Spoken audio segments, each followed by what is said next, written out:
This is Franchise Today, brought to you by FRM Solutions, providers of the best-in-class software solutions for franchise relationship management. Franchise Today is your destination for weekly information, conversations, and interviews with accomplished industry leaders, all of whom share best practices for sustainable growth and sensible franchising. Here now, your host, Stan Friedman, to kick off this week's podcast. Today is Wednesday, July 20th. I'm Stan Friedman, and this is Franchise Today. Well, I've got a great conversation coming up today with Tom Gordon, co-founder and CEO at Slim Chickens. Now, you all know that talking chicken has always been one of my favorite franchising topics, with wings, of course, taking the number one spot. But talking tenders is okay fine as well. And who better than Tom Gordon for that conversation? Just ahead of Tom, though, a little more info regarding something I shared last time we were together. This regarding Brooklyn Robot Foundry and their amazing Frandowment competition. That's right, Brooklyn Robot Foundry has been enriching the lives of kids between the ages of 2 and 13, going on 12 years, helping them learn how to focus their minds and use their hands to build robots. These fun, creative, educational classes, parties, and camps all teach and inspire kids to have fun and live lives full of exploration, problem-solving, and imagination by utilizing the Foundry's signature building methods. When parents enroll them, these kids not only get to build cool robots, but this engaging hands-on learning also helps them socialize and increase confidence. And best of all, kids just flat out love doing it. So, what is the Frandowment competition? Well, Brooklyn Robot Foundry has just launched their franchising program and plans to bring this amazing concept to kids nationwide. To celebrate the launch, they're going to award a fee-free franchise to one deserving person in the tri-state area of New York, breaking down the financial barriers of entry to business ownership for one deserving winner of their Frandowment competition. More information and all the requisite fine print and details can be found at their website, so hurry on over to brooklynrobotfoundry.com and you'll learn more. A quick break here, and when I return, I'll be joined by Slim Chickens co-founder and CEO Tom Gordon. Franchise Today will be right back, but first, a word from our sponsors. We are all familiar with Vistage, YPO, and EO. Well, now comes Zor Forum, a somewhat similar type of executive group, but this one comes with a twist. Zor Forum groups are exclusively for franchisors. Imagine a peer group for sharing and networking on a platform built exclusively for franchise executives. Zor Forum members are afforded unparalleled access to best practices and some of the brightest minds within the franchising world through regular meetings and a dedicated communications platform. In this post-COVID world, a franchise-specific mastermind or peer group is an endeavor worth making time for. Zor Forum groups of 6 to 10 will bring leaders together that are in similar situations, but with exclusivity in terms of their competitive sets, so that each can openly help others benefit from their respective knowledge, perspective, and experience with no fear of competitive loss. Network, learn, strategize, and remain motivated along your journey. Join a peer group, not just any peer group. Join the only one designed for emerging franchisors. Join Zor Forum. Learn more at zorforum.com. That's www.zorforum.com. Providing personal and tailored support for franchisees in a rapidly growing system, co-founder and Slim Chickens CEO Tom Gordon is the driving leader behind the brand's goal to have a 600-unit footprint by 2025. And unlike many brands that release large growth numbers, Gordon is leading the team in a manner that makes this goal more attainable with each passing day, month, and quarter. Gordon and co-founder Greg Smart concocted the idea for the fast casual chicken concept in Greg Smart's garage, focusing not on the cost of the food, but rather the quality. Focusing solely on chicken, Slim Chickens has seen accelerated growth backed by a commitment to serve traditional Southern hospitality within its communities, while offering the convenience and affordability of fast casual. By developing successful multi-unit franchisees within the system who are passionate about Slim Chickens and providing them with top-notch site selection and unparalleled franchise business support delivered by a highly qualified executive team, Gordon has been able to build the foundation for a great brand. His is a leadership style that is one to be watched and learned from. Tom Gordon, welcome to Franchise Today.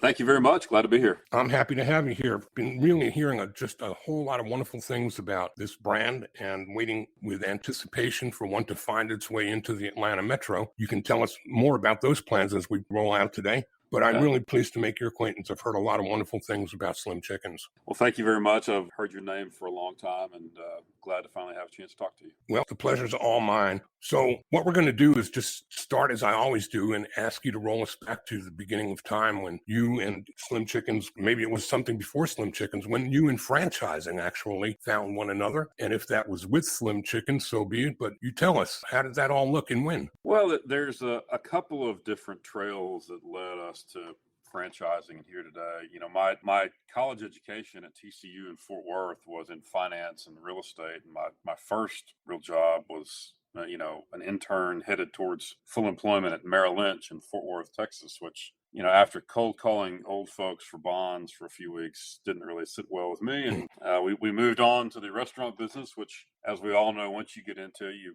rarely ever escape. But, I worked in restaurants, not franchise restaurants, but corporate restaurants for many years in the operational side of the business. And as my partner, Greg Smart, and I started ideating and working on the brand of Slim Chickens, we had seen franchised restaurants similar to us without the offering that I believe we have today and without the excellence that we have today. But we had seen around the country. And we didn't believe that they were doing it right. We thought we could do the whole fresh, tender concept much better. And with additive menu items like wings and sandwiches and salads like we do today. So some of those brands were beginning to franchise at that time. And then secondarily, once we got our first store open here in Fayetteville, Arkansas, we had people, come ask us all the time, like, where is this franchise? Where'd you buy this franchise of Slim Chickens? Where is this based? We said, well, it's not really franchised yet. It's based here. It's just the one. It's ours. But that gave us a good idea that we had done fairly well with the first one, made it look professional, legitimate, and we were doing a good job with the guests. And people thought that was a franchisable proposition and thought, in fact, that we had bought one. So that's kind of how it began in the very early days for me and for Slim Chicken. So what year was that again, Tom? Was that 1998? That was the whole arc from 1997 to 2003 when we opened up the first store. And when did the idea of moving beyond just the first store, how far did you go before that franchise idea started to marinate? We had people contact us almost immediately. And as we went on for about a year or two, this is 2003 to 2004, we had more legitimate interest. Folks that had 10 of, you name it brand or 20 were contacting us. And that gave us confidence. We realized that we really had something, that we probably did have a franchisable proposition on our hands. So it started very early after we opened the doors of the first restaurant. And what did you do to pursue that? How did you do your due diligence on whether franchising and you would find a viable kind of a relationship? What did you know about franchising other than fast food? I didn't know a lot. I knew that it was done. I knew that it was, you look at Wendy's and McDonald's and Pizza Hut and all the brands that are out there. That's how they grew. As we studied it and got into the FDD, which was back then called a franchise offering circular. UFOC in those days. UFOC, yeah. The Uniform Franchise Offering Circular. Yes, back in those days. We're dating ourselves here.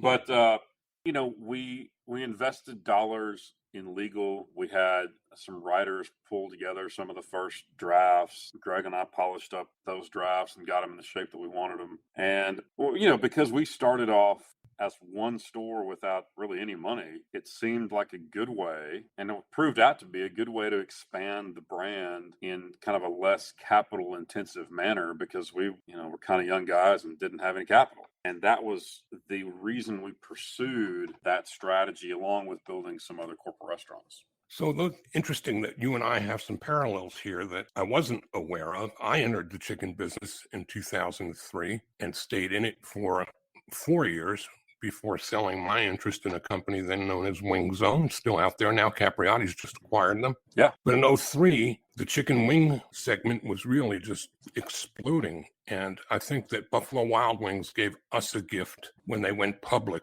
and they put the wind at our back because anybody that had anything to do with a chicken wing was a hot ticket. And Buffalo Wild Wings was selling out huge territories, and a lot of people that were interested couldn't acquire a Buffalo Wild Wings found their way to me. They never heard of me before, but they found their way to me. And so that was fortuitous in those years for us. And wings weren't yet, I don't think, as hot as, well, they are now.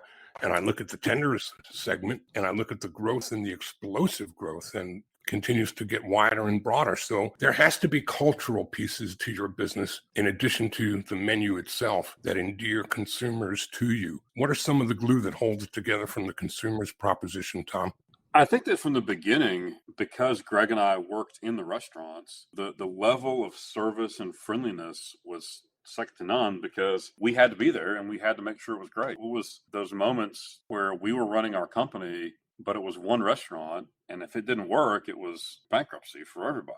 And so, we were under the gun as pretty young guys, but knowing that, we really went the extra mile in understanding how to take care of the guest in the drive-thru, in the dining room, and make sure they were happy. And I think that those just restaurant fundamentals, hot food, great products, great service, we just ensured, we ensured those base fundamentals. Now, what happens to layer up the proposition to make people want to come back over and over again? It's a great menu, some more diverse menu offerings than competitors had around us and still don't have today, and the ability to get the products in a pretty reasonably fast manner, high quality, quick service, great products, and diversity of menu that have allowed us to be successful. But the bedrock thing is just great food served in a great atmosphere with friendly service. How do you transfer that to franchisees and assure that the pieces and parts of what you and Greg were providing personally in your original stores are being transferred to the franchisees and to their front lines, and especially in today's market where labor is such a nightmare? Well, that is a great question, and it's the one that really matters, because we always had a level of trepidation about letting other entrepreneurs run with the brand. So we developed with our teams here a very robust training system, and the level of training available for every single person in a franchisee's organization, from the franchise owner himself. We can bring that person along and give them the full 6 weeks, or we can just give them 4 days and make them functionally dangerous so they at least know what they're looking at when they walk in the store. But the operator's got to do the full training system. We also bring in all their managers, all their assistant managers, and put them through the entire training system as well. On top of that, we have an internal communication system that everyone sees on a weekly basis, talking about what's new with the brand, new stores that are opening, promotions, and cultural items that I think are really important. And I think it's just important to feed that to allow people to stay connected and make that connection tight. It's been very important to us, and we've really worked hard to make sure it stays that way. So when you talk about others that have been in the space and haven't quite done the kinds of things that you thought were the magic, I remember reading something in preparation for our conversation about you having semi-trucks pulling into your neighborhood and doing tastings in your garage and creating this brand's original menu, which I think from what I can see anyway is pretty diverse compared to the others, as you suggested. I think you've got a chicken waffle, don't you? That's right. We got chicken and waffles. And yes, the story about me talking a semi into pulling into my residential neighborhood and unloading products for us to test is true. We used to have our friends come over, and we'd have these we call them test panels. It was really just all of us sitting around a turkey fryer cooking tenders. But we'd score the food. We'd score the texture of the food. We'd score the quality of the food. We'd score the products that went into the dipping sauces, and then the dipping sauces themselves. And we spent the time, I guess is the main point, developing the recipes, understanding the consumer proposition, and I think putting it together in a meaningful way before we opened the first restaurant. It took a year of preparation, and that may not have been enough, but a year of preparation to make sure that we at least had a fighting chance of pleasing the majority of guests that walked in the door. I think we did that. And I think that's been a key to the success all along. So as, again, somebody who's not had the luxury of experiencing the brand yet, If I were trying to just position it in my mind's eye, I think of brands like Church's and Popeyes, and I cluster those two together, or KFC or Zaxby's. Where do I fit you on that chart to get a sense of the differences between your brand and its culture than those others? Well, as a biased respondent to that question, if you're talking about similar menu sets, you've got Zaxby's selling some of the similar things that we do. You've got Cane's that sells tenders. We sell tenders too. But that was the whole point of us starting the organization, was we thought we could be better. We thought we could be different. And I believe we are. We talk about the blues music in the restaurants. We talk about how we participate in our communities and how we make sure that music and sports and things that our guests love are a part of what we do every day. We talk about philanthropy in the business. We do a lot of work with children's hospitals and the Miracle Network, or the Make-A-Wish Foundation and the Children's Miracle Network, and that counts. We talk. There's more to life than chicken and fries, and to the degree that we can utilize our success and whatever platform we have to make sure that our communities that we serve continue to improve and be great places for people to live and work and raise families, and we're here to do that. Come back to the blues. You play the blues in your restaurants? Oh, sure. Yeah, we play all kinds of great blues themed music in the restaurants. We want, as you walk into a restaurant, to enjoy the dining room, and we want to shake the guest away from their normal state of mind. If they're walking in stressed from work or stressed from a whole day of work in the evening, and we want to, there's some music. It's something I hadn't heard. I want to sit down. Oh, there's a nice, organized, clean dining room. I'm going to sit down and let whatever stress, maybe not wash away entirely, but have a little break from that and enjoy the space, enjoy the service, enjoy the food, get a great meal at a great price, and then go back to whatever they had going on. But we want to be that respite for those that want it. And what about pre-COVID, post-COVID? Do you guys have a drive-through or curbside service? We have a drive-through in 95% of our restaurants. We have some non-drive-through stores on college campuses and on military bases, and a couple others. But in the U.S., in any case, the vast majority have drive-thrus and always have. We've always been a drive-through concept. Now, with COVID, that really changed the game, and drive-through became the thing. And then slowly, after a few months, pickup and curbside delivery and third party started picking up. But we went through that entire cycle. I had some scary times in early 2020, but luckily having the drive-thrus, people wanted it and they came out to us. We had some great years, and now we're living with sort of the post-COVID supply chain hangover that everybody's wrestling with. But the drive-thrus were a key component to our success through those COVID years, but they've been a key component to us forever. And what about apps or online ordering and frictionless? That became my big word this past year, was frictionless pivot the year before. But then everybody was talking about the need for frictionless transactions. Well, it's funny. We talk about a frictionless guest experience all the time and have for years. But 2 years before COVID, so 2018, we decided serendipitously to invest in a pretty robust online and app-based ordering platform, not knowing, of course, that COVID was on the way. But we felt like that it was going to be table stakes for the industry. And so we invested a lot of dollars, which had me a bit worried back then. It's a big investment, but we knew we had to do it. We knew that everybody was going that direction. Starbucks was ahead of the whole game. We saw what they were doing. We wanted to be relevant to the entire spectrum of consumers. And I still think that today, like every restaurant brand that intends to have a lot of units needs that technology component, needs the app, needs the online availability. Now, sure, a really nice white tablecloth restaurant that's a couple $100 with cocktails and wine could probably get away without it. But I think most of the rest of us, we are in the world now where digital technology and order capacity via cell phone or online is table stakes for the business, and you got to have it. So to kind of come full circle there, as you prepare, or anyone prepares for that piece of the business, I think you just got to be ready to invest in it and make it work. Couldn't agree with you more. Tell you what, let's do, Tom. Let's grab a quick break right here. And on the other side of that break, I'd like to talk more about the franchise itself and the opportunities that you're offering. Wonderful. We're talking today with Tom Gordon, co-founder and CEO of Slim Chickens, and we'll be right back. Franchise Today will be right back. But first, a word from our sponsors. Hey, franchisors of restaurants, bars, grills, and taverns, and multi-unit franchisees, listen up. This message is for you. Atmosphere TV wants to help you cut costs on overpriced cable TV for your business and either replace it completely or partially if sports programming is essential at your locations. What Atmosphere TV provides are 100% free programming options with more than 50 channels of highly engaging and entertaining programming that is audio optional and guaranteed to please your customers and even increase their average ticket per visit. So here's how it works. Atmosphere hooks you up with an Apple TV HD receiver loaded with more than 50 channels of fully licensed, no cost to you, fun and lifestyle programming. These channels include Chive and Red Bull TV, bloopers, superhuman feats, and an array of viewing options that don't require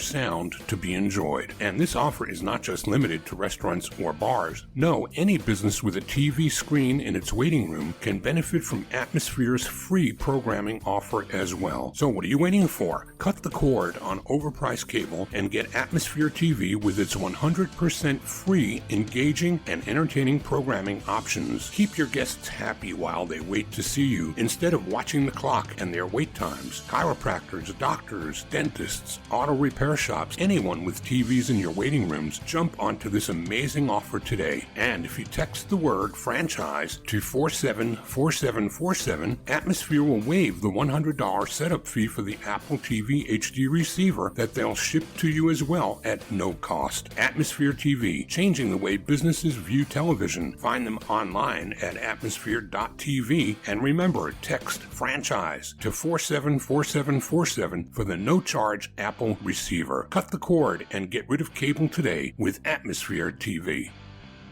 And my conversation today continues with Tom Gordon, co-founder and CEO of Slim Chickens. So, Tom, I heard a number thrown around that was a goal number, a reach number of 600 locations by 2025. How are you tracking on that? We are tracking there. I think that we're a few stores behind. I mean, COVID slowed us down a bit, as you might imagine, but our pipeline's strong. It's robust. We like where we're headed. Tell us some about your offerings. Are you doing multi-unit? Are you doing single unit? What's that profile? I think that for us, our minimum deal is 3. We really have become very serious about market synergy and media efficiency and freight efficiency. And if you can do 3 in a new market, you really got a great chance of success. We do bigger deals than that. There's lots of 6s and 8s and 10s around the country. And look, there's a lot of developers that are looking for territory now, but we're having to find different spots for them to go as the U.S. Starts to fill up. But there's lots of white space left, and we're excited about the pipeline as it stands today.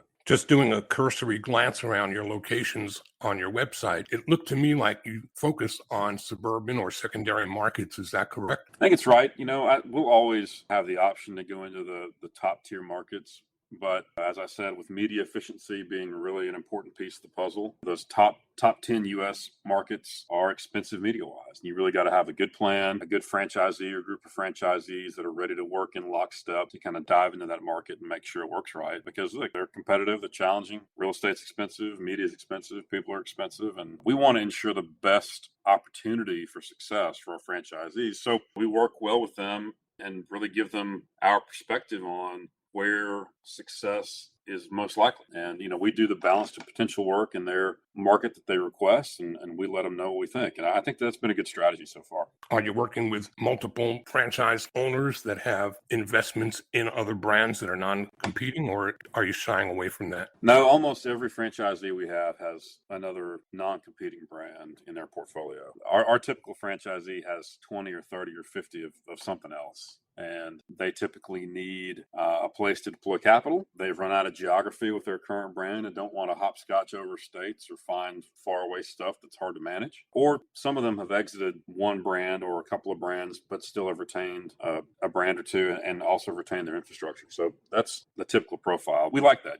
We don't want to teach somebody the restaurant business. We want to deploy a quality brand into their territory and give them the opportunity to really do well with it. And what kind of position do you take in FranDev? Do you work with FSOs or do you work with brokers? All of our marketing is initiated internally. We don't use brokers in the U.S. We have a wonderful VP franchise sales, Jackie Lobdell, who's great, and she directs our marketing and also manages our PR firm that talks about, all of our efforts around franchising. But we do it all in the house, and we believe that we have the offering that attracts quality franchisees and the team here that can deliver on the franchise proposition, which comes down to making quality income for the franchisees. So when you said COVID set you back a little bit, how many are open and operating right now?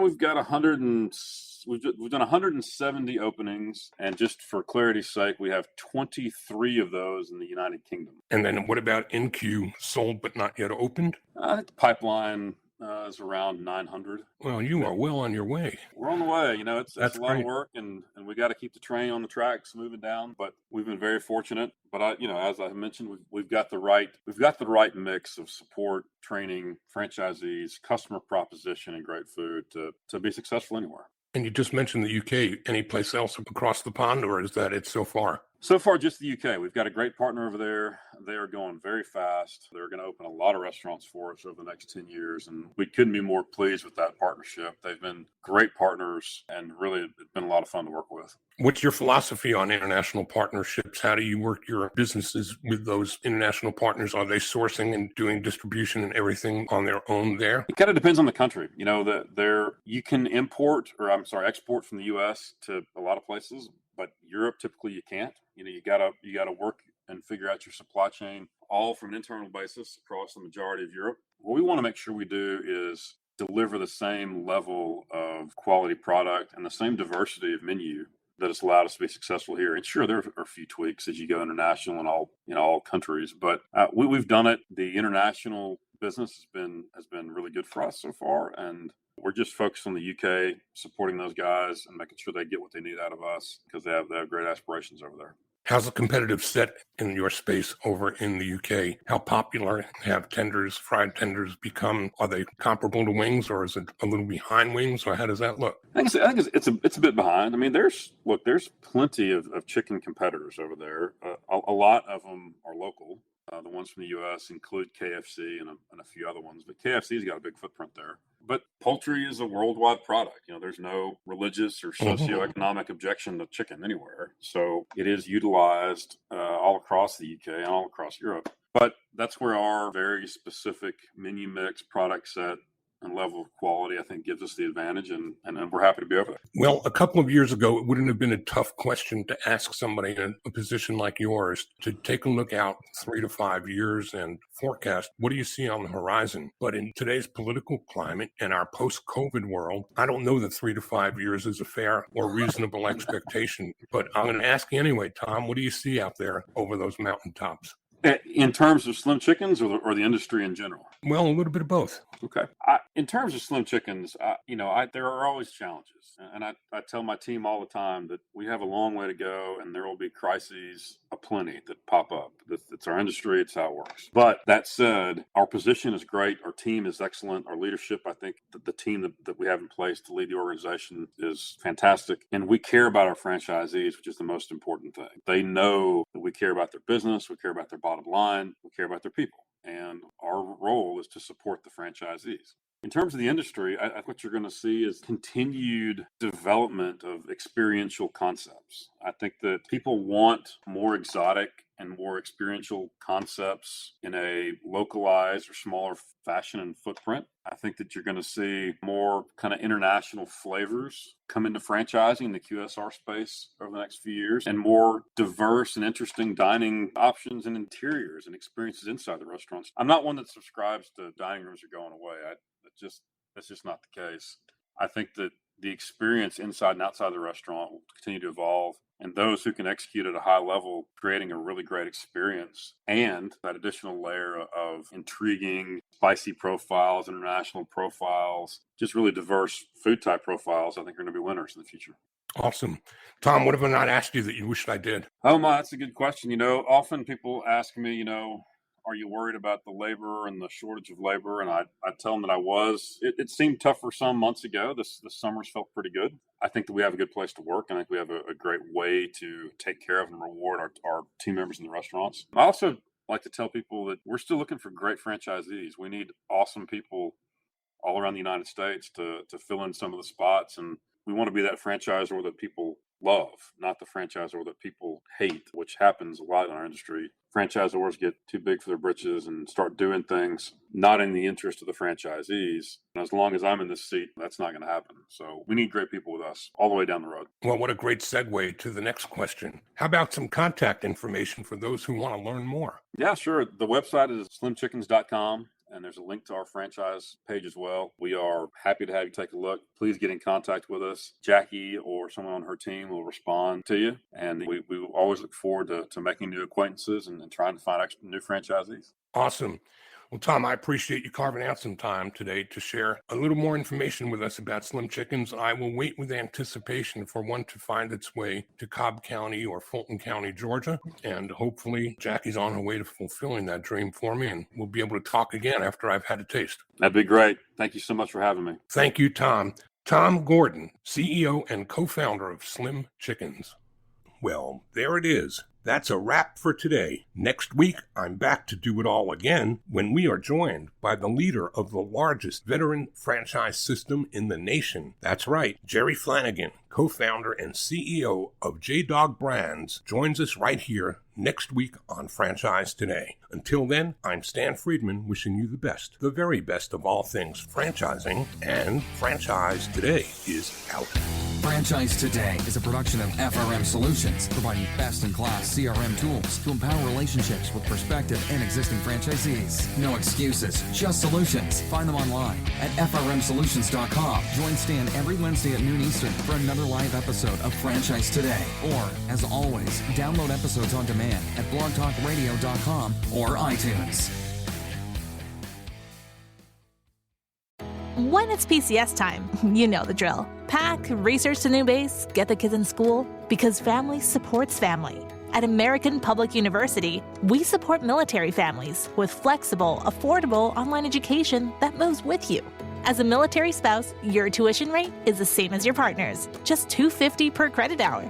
American Public University, education that moves with you. Learn more at apu.apus.edu/military.